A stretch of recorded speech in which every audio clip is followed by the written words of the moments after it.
Good morning everyone. हमने अधिगम के सिद्धांत प्रारंभ कर रखे हैं हमारी क्लास में। लास्ट सिद्धांत मैंने स्किनर का सिद्धांत आपको कराया था। आज की क्लास में मैं आपको एडविन गुथ्री का इस प्रतिस्थापन सिद्धांत करवाऊंगी। तो हम ज्यादा टाइम ना वेस्ट करते हुए सीधे अपने क्लास के ऊपर चल रहे हैं। देखिए, ये इस सिद्धांत का नाम है समीपता अनुबंधन का सिद्धांत। की प्रतिपादक कौन है इसके? एडविन गुथ्री। 1952 में दिया था। 1952 में, कहीं कहीं इसको 1936 भी कहा जा रहा है, कहीं कहीं किन्हीं बुकों में इसको 1936 भी दिया गया है। पुस्तक दी है इनकी दी साइकोलॉजी ऑफ लर्निंग। यह इन्होंने कब दी थी? 1938 में दी थी। प्रयोग कब किया था इन्होंने? किसके ऊपर किया? खरगोश और पीटर नामक अपने पुत्र के ऊपर किया था, और बिल्ली के ऊपर इन्होंने प्रयोग किया था। प्रयोग कब किया था इन्होंने? 1947 में किया था। अब देखिए, सिद्धांत दिया 1952 में और प्रयोग किया 1947 में। इसी तरीके से एक सूझ के सिद्धांत में ऐसे होता है कि उसका जब सिद्धांत आया बाद में अंकित हुआ, यानी कि अब आप ये कहें कि पहले बाद में सिद्धांत आया बाद में, ये इस वजह से है। कई बार क्या होता है, जब उसको अंकित माना जाता है, जब वो लिखा जाए तभी उसको सिद्धांत को हम मानेंगे। तो उस जब लिखा गया तब यह 1952 में था। सिद्धांत इन्होंने प्रयोग इन्होंने 1947 में कर लिया था। किसके साथ किया था? हार्टले के साथ इन्होंने, हार्टन के साथ इन्होंने ये प्रयोग किया था। किसके साथ किया था? हर्टन के साथ किया था। इनके सिद्धांत का ये उपनाम है अधिगम का स्थापन सिद्धांत, अधिगम का अनुभव आधारित सिद्धांत, अधिगम का एकल प्रयास सिद्धांत, प्रतिस्थापन सिद्धांत। अब मैंने एक तरीके से आपको इसके नाम बता दिए। प्रतिस्थापन सिद्धांत की इसका स्थापन सिद्धांत, एकल प्रयास का सिद्धांत, अनुभव आधारित सिद्धांत, ये सारे उपनाम बता दिए। पर यह सारे उपनाम क्यों हैं, क्या हैं, ये सारी चीजें मैं भी आपको ये पूरा नियम एक्सप्लेन करूंगी तब बताऊंगी। पर वैसे एक बार थोड़ा सा ऊपरी तौर पर मैं आपको ये बताती हूँ प्रतिस्थापन क्या होता है। प्रतिस्थापन क्या होता है कि जैसे आपने कोई भी अनुभव प्राप्त किया, आपने कोई भी अनुभव प्राप्त किया और उसी अनुभव का आप कहीं और दोबारा प्रयोग कर रहे हैं, तो वही होता है प्रतिस्थापन सिद्धांत। मान लीजिए आप चल रहे हैं और चलते चलते आपकी गाड़ी बंद हो गई। आपने उसमें बहुत सारे प्रयास किए, नहीं सही हुई। फिर लास्ट में कोई प्रयास करा, आपने उसका ब्रेक का तार सही करा और वो चल गई। ठीक है, आप चले गए। फिर अगली बार फिर अगर आपकी गाड़ी बंद होगी तो आपने जो 10 प्रयास किए थे, आप उन 10 प्रयासों को नहीं दोहराएंगे। आपने जो लास्ट में वो ब्रेक का तार सही किया था, आप उस वाले प्रयास को दोहराएंगे। आपने क्या अनुभव ग्रहण किया था कि हाँ भाई, ये वाला तार भी हट जाता है, इसकी वजह से मेरी गाड़ी का ब्रेक ढंग से नहीं लगा था, मेरी गाड़ी स्टार्ट नहीं होती, जो भी ठीक है। तो यानी कि हम जो हमारे पूर्व में अनुभव ग्रहण किया गया होता है, उसका उसी से मिलती जुलती परिस्थिति में यदि हम पुनः प्रयोग करते हैं, यही होता है प्रतिस्थापन सिद्धांत। अब किस प्रकार से प्रयोग किया गया ये सारी मैं आगे बताऊंगी। देखिए, इसी तरीके से इसका नाम है अधिगम स्थापन सिद्धांत। आपने अधिगम करा, आपने सीखा कि भाई हाँ, गाड़ी ऐसे भी खराब हो सकती है। कोई भी चीज का अनुभव, किसी भी प्रकार का अनुभव है, आपने अनुभव ग्रहण कर लिया, आपने ज्ञान ग्रहण कर लिया। एक बालक ने, आप चल रहे हैं और चलते चलते आपका पैर किसी गर्म चीज के ऊपर पड़ गया, है ना। मान लो एक कोई तार खुला पड़ा है और आपके उस तार के आपका हाथ भिड़ गया और आपके करंट आ गया। ठीक है, अब आपको अगली बार अगर कोई ऐसे ही तार खुला देखा तो आप उससे बचकर निकल लेंगे। क्यों? आपने उससे अनुभव ग्रहण कर लिया। तो आपने क्या करा? अधिगम यानी सीखा। आपने सीख लिया और उस सीखे हुए ज्ञान का आपने पुनः उससे मिलती जुलती परिस्थिति में प्रयोग करा। तो यही क्या है? स्थापन कहलाता है। सीखे, पूर्व में सीखे हुए ज्ञान का उससे मिलती जुलती स्थिति में प्रयोग करना ही अधिगम का स्थापन सिद्धांत कहलाता है या प्रतिस्थापन सिद्धांत कहलाता है। अधिगम अनुभव का वही बात है, आपने अनुभव ग्रहण किया, उसका पुनः प्रयोग किया। एकल प्रयास का सिद्धांत, एकल प्रयास का सिद्धांत इसे इसलिए कहते हैं कि आपने उस गाड़ी को सही करने में आपने 10 प्रयास करे, पर आपने जब अगली बार आपने जब गाड़ी दोबारा खराब हुई तो आपने कौन सा वाला, वो 10 प्रयास थोड़ी दोहराए। आपने कौन सा प्रयास दोहराया? जो आखिर में जिससे गाड़ी का तार जुड़ा था, जिससे सही हुआ। तो जो आखिरी वाला है, वो आखिरी प्रयास ही हम हमेशा सीखते हैं। और यही गुथ्री का मेन लाइन है। गुथ्री 3 बातों पर मेन बात कहते हैं। गुथ्री कहते हैं कि व्यक्ति पूर्व में सीखे हुए ज्ञान का उससे मिलती जुलती स्थिति में प्रयोग करता है, पहली बात। फिर दूसरी बात यह कहते हैं कि सीखना वह 10 प्रक्रिया नहीं है, जो आखिर की जो वो लास्ट का प्रयास होता है जिससे व्यक्ति को ज्ञान मिलता है, वही चीज एकल प्रयास होता है, वही उसका सीखना होता है। आपने सारे 10 प्रयास नहीं दोहराए, आपने जो लास्ट का तार जोड़ने वाला है वही प्रयास दोबारा उसी परिस्थिति में दोहराया, तो यानी कि वो आखिरी प्रयास, उसे ही उन्होंने क्या कहा है, एकल प्रयास की थ्योरी इन्होंने कहा है। अब किस प्रकार से प्रयोग करा मैं आपको आगे बताती हूँ। आप थोड़ा शायद प्रतिस्थापन क्या है, क्यों नाम दिया, आप ये समझे होंगे। किस प्रकार से इसका प्रयोग किया गया है वो मैं आपको कराती हूँ, आप एक बार इसका स्क्रीनशॉट लीजिए। देखिए, एडविन गुथ्री ने, मैंने आपको बताया, एडविन गुथ्री ने 3 बातों पर जोर दिया। यदि आप ये 3 बातें समझ लेंगे तो उससे संबंधित चाहे एग्जामिनर कैसा ही उदाहरण बनाकर दे दे, आपकी गलती नहीं होगी।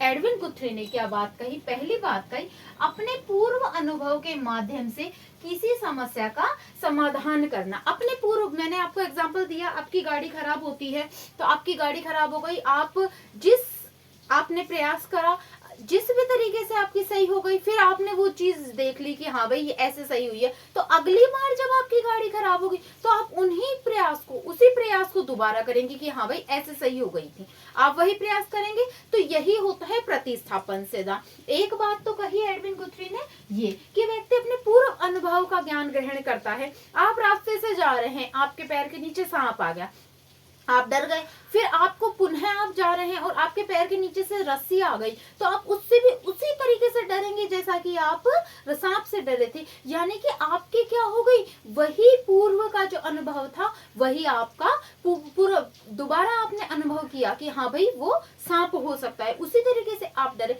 मतलब कि आखिर की सार की बात कहें तो एडविन गुथ्री की बात है, जो पूर्व में ज्ञान सीखा उसका उससे मिलती जुलती परिस्थिति में प्रयोग करना ही प्रतिस्थापन सिद्धांत का आधार है। एक बात। दूसरी बात कही इन्होंने, व्यक्ति अंतिम प्रयास से ही सीखता है। अंतिम प्रयास से सीखता है, ये बात मैंने अभी आपको गाड़ी वाले में बताई कि उसने 10 बार प्रयास करा गाड़ी को सही करने का, आखिर 11वें वाले प्रयास में उसका तार सा जुड़ गया और उसकी गाड़ी सही हो गई। फिर अगली बार जब उसकी गाड़ी खराब होगी तो वो उन पिछले 10 प्रयासों को नहीं करेगा जिसमें सही नहीं हुई थी। जिस आखिरी 11वें वाले प्रयास में उसकी गाड़ी सही हुई, वो वाला अनुभव दोहराएगा कि हाँ ऐसा तार वार मैंने सही करा था और मेरी गाड़ी सही हो गई थी। तो आखिर वाला जो ज्ञान होता है, आखिर वाला अनुभव होता है, वह उसी को धारण करता है और उसी को गुथ्री ने एकल मतलब एक सीखना बताया कि व्यक्ति एक बार में सीखता है। देखिए उन्होंने प्रयोग किया था, बिल्ली के ऊपर करा, बिल्ली के ऊपर प्रयोग करा, यह है भूखी बिल्ली, यह है एक लीवर और बाहर है मछली का टुकड़ा। अब वो भूखी बिल्ली है तो वो क्या करेगी, मछली को पाने का प्रयास करेगी। वो खूब सारे पंजे मार रही है, खूब उछल कूद बचा रही है। आखिर में क्या हुआ, एक बार उसने अपने सीधे पैर का पंजा मारा और इस लीवर पर पड़ा और खुल गया और उसने मछली का टुकड़ा खा लिया। अब उसने मान लो 8 प्रयास करे तो 8 प्रयासों में तो वो दरवाजा नहीं खुला था। लास्ट के 9वें प्रयास में जब उसने सीधा वाला पंजा उस पर मारा और उसका खुल गया। अब उसने आखिर में वो 8 प्रयासों को भूल गई, फिर पुनः उसको उसी तरीके से उस पिंजरे में रखा गया, तो उसने वो 8 प्रयास दोबारा नहीं करे, उसने जो आखिर वाला प्रयास था वो दोबारा दोहराया। तो यानी कि आखिर वाले प्रयास को ही उन्होंने कहा कि व्यक्ति अंतिम प्रयास से ही सीखता है, या फिर इसको हम कह सकते हैं एकल प्रयास का सीखना। एकल प्रयास यह कहा है, एकल प्रयास का शब्द का प्रयोग किसके द्वारा किया गया, एडविन गुथ्री के द्वारा किया गया। एक निशानेबाज है, वह एक निशानेबाज बहुत अपने निशाने लगाता है, तो आखिर वाला जो निशाना लगता है उसका फिक्स जगह पर, वो उस ज्ञान को ग्रहण करता है, वो उसका सीखना हुआ। यानी कि जो लास्ट वाली प्रक्रिया है, आखिर की जो एक प्रक्रिया होती है जिसमें वो सक्सेस हो जाता है, वही एकल प्रयास है। आप नौकरी पाने के लिए बहुत सारी बुकें पढ़ी, आपने बहुत सारा प्रयास करा, आपकी नौकरी नहीं लगी और आखिर में लास्ट वाले जब आपकी आपने आखिर वाले में प्रयास में क्या करा, आपने बहुत सारी टेस्ट सीरीजों की प्रैक्टिस करी, आपने बहुत सारे टेस्ट करे और उस बार उसकी नौकरी लग गई, आपकी नौकरी लग गई, तो आप क्या कहेंगे, आपका एक माइंड में क्या हो गया, आपने यह सीखा कि मैंने टेस्ट सीरीजों से प्रैक्टिस करी थी, वो टेस्टों से प्रैक्टिस करी तो मेरी नौकरी लग गई। आपने वो जो इतने सारे प्रयास करे उनको महत्व नहीं दिया, आपने क्या कहा क्या उस चीज से लगी। तो व्यक्ति अपने आखिर वाले प्रयास से ही सीखता है। एक ये बात कही इन्होंने कि बिल्ली ने क्या सीखा कि राइट पैर से पंजा मारा है तो उसका खुल गया। यह दो बात। एक तीसरी बात और इन्होंने कही, वह मैं तीसरा एक प्रयोग और है उन्होंने अपने पुत्र पीटर के ऊपर किया, वो और बताती हूँ। और एडविन गुथ्री का अपना छोटा सा सिद्धांत है, फटाफट से कंप्लीट होता है। आप इसका स्क्रीनशॉट लीजिए। देखिए, मैंने आपको दो बात पहले बता दी, व्यक्ति अपने पूर्व अनुभव से सीखता है, अपने अंतिम प्रयास एकल प्रयास से सीखता है। तीसरी बात गुथ्री का यदि आपको सिद्धांत समझना है तो ये तीसरी बात है कि उद्दीपक और अनुक्रिया के मध्य समीपता होने से व्यक्ति सीखता है। यह स्किनर के पुनर्बलन का विरोध करते हुए कहते हैं कि पुनर्बलन की आवश्यकता नहीं होती, सीखने में उद्दीपक और अनुक्रिया का सामीप्य होना आवश्यक होता है। यह कहता है उद्दीपक और अनुक्रिया के मध्य समीपता को महत्व दिया है, पुनर्बलन की आवश्यकता नहीं होती। इससे समस्या का समाधान हो जाता है। जैसे यदि गर्म पानी का ग्लास है, यह क्या हुआ, उद्दीपक, बालक ने उसके हाथ लगाया, उससे समीपता हुई, हाथ लगाना समीपता हुई और उसने तुरंत उसको हटा लिया, उसने उसको दूर हटा लिया। अनुक्रिया करी, उद्दीपक गर्म पानी का ग्लास, हाथ लगाना, समीपता हुई और तुरंत दूर हटा लिया, अनुक्रिया कर ली। तो अब उद्दीपक और अनुक्रिया के मध्य क्या हो गई, समीपता हुई। और समीपता होते के साथ उसने यह ज्ञान कर लिया कि यह गर्म चीज है, गर्म चीज के हाथ लगाने से हाथ जल जाता है, उसे जलाने। अगली बार फिर वही ग्लास में यदि कुछ गर्म रखा हुआ तो वो खुद पे खुद उसको हाथ नहीं लगाएगा। यदि चाय के कप के उसका हाथ लग गया, उसका हाथ जल गया एक बार, तो दोबारा उसमें हाथ नहीं देगा कि हाँ नहीं इससे हाथ जल सकता है। यानी कि समीपता होने पर ही हम हमारी समस्या का समाधान हो सकता है किसी भी चीज का। दूर के ढोल सुहावने। अब दूर के ढोल सुहावने क्या है कि जब तक आप उसको पहाड़ को दूर से देख रहे हो आपको बहुत अच्छा लग रहा है, आप जब उसके समीप गए तो आपने देखा कि यहाँ तो पहाड़, कंकर, रेत, इसके अलावा कुछ नहीं है। यानी कि आपने किसी भी चीज से जब समीपता होगी सभी आप उसके बारे में जानेंगे, तभी आप अनुभव ग्रहण करेंगे।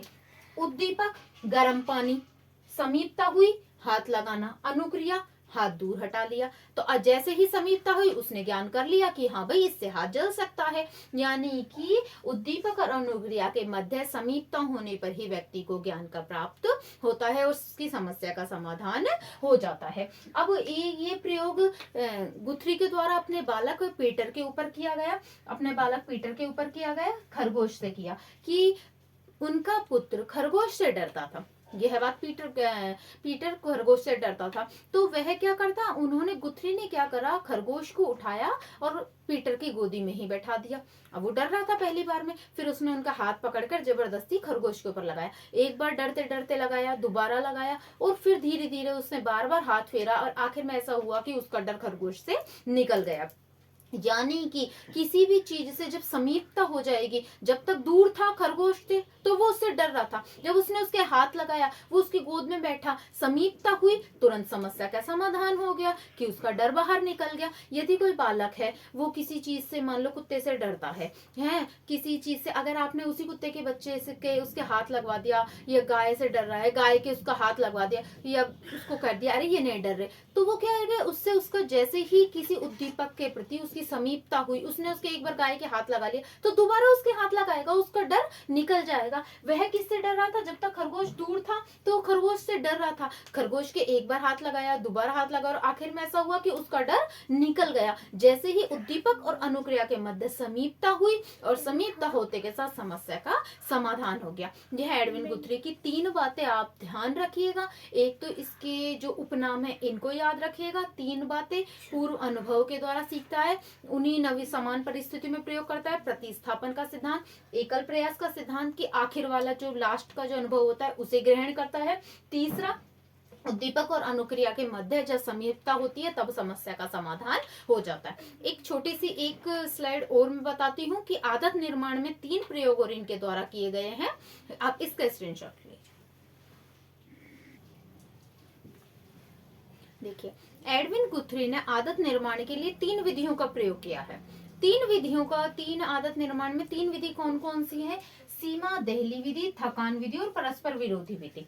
कि किसी भी व्यक्ति को उस सीमा तक आदत डाली जाती है, तब वह उस चीज का ज्ञान ग्रहण कर लेता है। कि जैसे किसी भी एक सीमा तक उसको उस चीज के बारे में आदतन करा जाता है। कि जैसे मान लीजिए एक घोड़ा है, पहली बार यदि उस पर कभी किसी ने कोई सवारी नहीं करी है, पहली बार यदि उस पर कोई बैठेगा तो क्या होगा? वो उसको गिरा देगा। धीरे धीरे उसको जब ट्रेनिंग दी जाती है तो क्या करा जाता है? पहले थोड़ा वजन, फिर उससे थोड़ा बढ़ाया जाए, फिर थोड़ा बढ़ाया गया, और एक सीमा ऐसी आती है कि वो धीरे धीरे फिर सवारी को भी बैठाने लग जाता है। इसी तरीके से जैसे फौज में पहले थोड़ी ट्रेनिंग दी जाती है, फिर बाद में और ट्रेनिंग का स्तर बढ़ाया जाता है, और आखिर में उनको एक पूर्ण फौजी के रूप में कि हाँ भाई ये हर दुश्मन का सामना करने के लिए, हर परिस्थिति का सामना करने के लिए तैयार हैं, उनको इस प्रकार का ज्ञान प्रदान किया जाता है। तो यह एक सीमा तक सीमा बनाई जाती है, तो वो सीमा में उनको क्या है, फिर आदत पड़ जाती है कि हाँ भाई, जैसे घोड़े को आदत पड़ गई कि वो अब वजन उठाकर चल सकता है, वो अब वजन सवारी बैठा सकता है, वो आदत डाली जाती है। किस प्रकार से आदत डाली जाती है? धीरे धीरे उसका सीमा का स्तर बना दिया जाता है और धीरे धीरे ज्ञान प्राप्त किया जाता है। एक बालक को एकदम से आप पूरी बुक नहीं पढ़ा सकते, पहले थोड़ा पढ़ाया, फिर और उससे थोड़ा पढ़ाया, पहले अक्षर वर्ण ज्ञान दिया, फिर थोड़ा अक्षर सब पढ़ाए, फिर वाक्य पढ़ाए, फिर पूरी अपना लेसन पढ़ना सीखता है। तो इसी तरीके से धीरे धीरे हम सीमा को बढ़ाते जाते हैं और ज्ञान प्रदान करते हैं। दूसरी है थकान विधि। ये थकान विधि का मतलब है कि किसी भी थकान के द्वारा भी हम आदत को बना और हटा सकते हैं। किस प्रकार से? एक बालक है, मान लीजिए माचिस की तीली बार बार उसको जलाने की आदत है, बार बार माचिस की तीली चला रहा है, उसको आप एक सारे तो बहुत सारी माचिस लाकर रख दो कि ले जला, अब वो जलाएगा, करेगा, 5-10 माचिस से खराब करने के बाद ऐसा होगा आखिर में उसको उससे इतनी अरुचि पैदा हो जाएगी, इतनी थकान हो जाएगी कि वो खुद पे खुद उसकी आदत छूट जाएगी, अगली बार आप कहोगे ना तो भी नहीं करेगा। मान लो किसी बालक को रसगुल्ले पसंद है, अब वो बार बार रसगुल्ले खाने, आप एक बार में उसको बहुत सारे रख दो, ले भाई खा, एक रसगुल्ला खा, एक साथ 5-6 खा लिए, फिर थोड़ी सी देर बाद फिर रसगुल्ला खा, फिर दोबारा उसको खिलाए, आखिर में पूरे दिन में उसको उस चीज से इतनी थकान, इतनी अरुचि हो जाएगी कि अगली बार जब आप उससे कहोगे रसगुल्ला खाना तो वो मना कर देगा, नहीं नहीं नहीं, उससे तो मेरे को नफरत हो गई है। वो चीज थकान विधि है। तो थकान विधि के द्वारा हम किसी भी आदत को बना सकते हैं और किसी भी आदत को हटा सकते हैं। दूसरी है परस्पर विरोधी विधि, कि किसी भी चीज को उसके विरोधी उद्दीपक को उत्पन्न कर दो। जैसे आपके घर के बाहर रेल की लाइन जा रही है, आप जब पढ़ने बैठते हैं तो रेलों की आवाज या गाड़ी वाड़ियों की आवाज आ रही है, आप डिस्टर्ब हो रहे हो, तो उस आवाज के टाइम आप उसके बिल्कुल विरोधी कोई उद्दीपक उत्पन्न कर दो। आप उस वक्त गाने लग जाओ, आपको गाना सुनना पसंद है, आपको जिसको कुकिंग करना पसंद है कोई कुकिंग करने लग जाए, कोई गाना सुनने लग जाए, जिसको डांस पसंद है डांस, वो उसका ध्यान क्या हो जाएगा, उस चीज से बिल्कुल हट जाएगा। अगर आप मान लो कोई टॉपिक, जैसे अगर आपका ध्यान है तो आप पढ़ रहे हैं, और तो आपके पास चाहे बगल में कोई कितनी बातें करता रहेगा, आपका बिल्कुल ध्यान नहीं जाएगा उसके ऊपर। अगर आपका ध्यान नहीं है तो आपको एक चिनी चिनी सी आवाज पर भी ध्यान जाएगा। तो उसके परस्पर विरोधी उद्दीपक को उत्पन्न कर दो। ट्रेन की आवाज आ रही है, ध्यान बट रहा है, तो वो कुछ उस टाइम पे म्यूजिक सुन रहा है, कुकिंग कर रहा है, धीरे धीरे उसको उस आदत को, उस आवाज को सुनने की इतने हैबिचुअल हो जाएगी कि उस आवाज पर उसका ध्यान जाना ही बंद हो जाएगा और वो अपने कार्य में मग्न हो जाएगा। तो परस्पर विरोधी उद्दीपक को उत्पन्न करके भी हम इस प्रकार से किसी की भी आदत को बना सकते हैं या हटा सकते हैं। ये हमारा एडविन गुथ्री का छोटा सा सिद्धांत था। तो मुझे लगता है, उम्मीद है आपको अच्छे से समझ में आया होगा। यदि आपको मेरा पढ़ाया समझ में आता है, आप लाइक कीजिए, शेयर कीजिए और सब्सक्राइब कीजिए। Thank you.